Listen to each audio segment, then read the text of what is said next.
மக்கள் போராட்ட முன்னணி உள்ளிட்ட சிவில் அமைப்புகள் சில இணைந்து கடற்றொழில் அமைச்சின் அதிகாரிகளிடம் மகஜர் ஒன்றை இன்று கையளித்தனர்.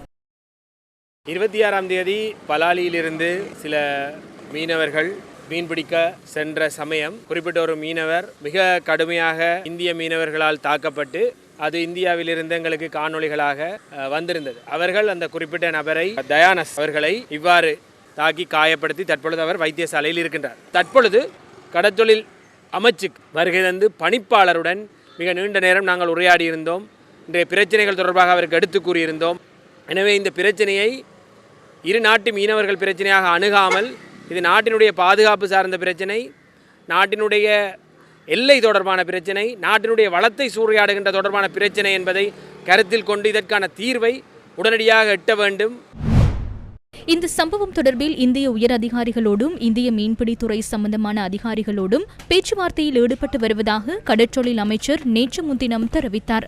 எங்களுடைய கடல் பரப்புக்கு இந்திய மீனவர்கள் எந்த அளவு அட்டூழியம் புரிகின்றார்கள், அட்டகாசம் செய்கின்றார்கள் என்பது முழு நாட்டுக்கும் முழு உலகத்துக்குமே தெரிந்தபடியும்.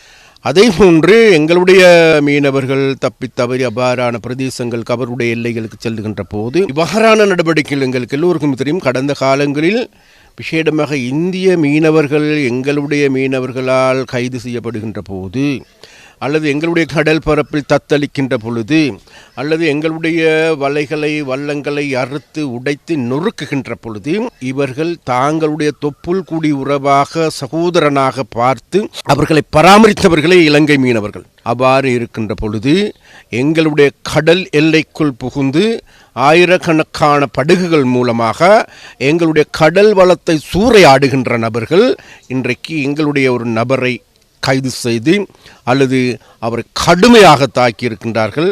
அந்த கடுமையான தாக்குதலுக்கு எங்களுடைய வன்மையான கண்டனத்தை நாங்கள் தெரிவிக்கின்றோம். இது தொடர்பாக இந்திய உயர் அதிகாரிகளோடும் இந்திய மீன்பிடித்துறை சம்பந்தமான அதிகாரிகளோடும் பேச்சுவார்த்தையில் இப்பொழுது நாங்கள் ஈடுபட்டு வருகின்றோம்.